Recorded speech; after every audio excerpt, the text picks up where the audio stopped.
இந்த லெசன்ல நம்ம டாக்குமெண்ட் ஃபார் டெம்ப்ளேட் எப்படி யூஸ் பண்றதுங்கறத பத்தி நம்ம பார்க்க போறோம். ஃபைல் மெனுல new choose document for template click பண்ணீங்கன்னா உங்களுக்கு ஆட்டோமேட்டிக்கா Adobe Bridge ஓபன் ஆயிடும். டிஃபால்ட்டா InDesignல சேவ் பண்ணி வச்சுக்கிற டெம்ப்ளேட் வந்து உங்களுக்கு ரிவ்யூல தெரியும்.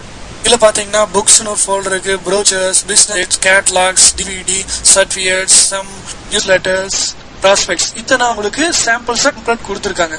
இதில் நம்ம ஒரு டெம்ப்ளேட் வந்து சூஸ் பண்ணிக்கலாம். நம்ம CD and DVD செலக்ட் பண்றோம். அதுல CD லேபிள் IND ஃபைலை செலக்ட் பண்ணிட்டு டபுள் கிளிக் பண்ணோம்னா நமக்கு ஆட்டோமேட்டிக்கா InDesign ஃபைல் ஓபன் ஆயிடும். இப்ப பாத்தீங்கன்னா InDesignல அந்த டெம்ப்ளேட் ஃபைல் ஓபன் ஆயிருக்கு. இதுல நமக்கு தேவையான டெக்ஸ்ட்டை நம்ம மாத்திக்க முடியும்.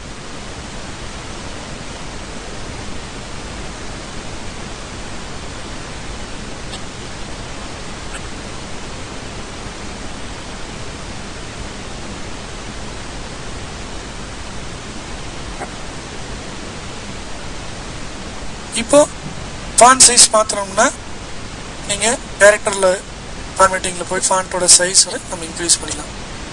ஃபாண்ட் வந்து போல்டா வேணும், லெட்டிங் ஜாஸ்தியா வேணும் அப்படிங்கறதெல்லாம் நம்ம மாத்திக்கலாம். இங்க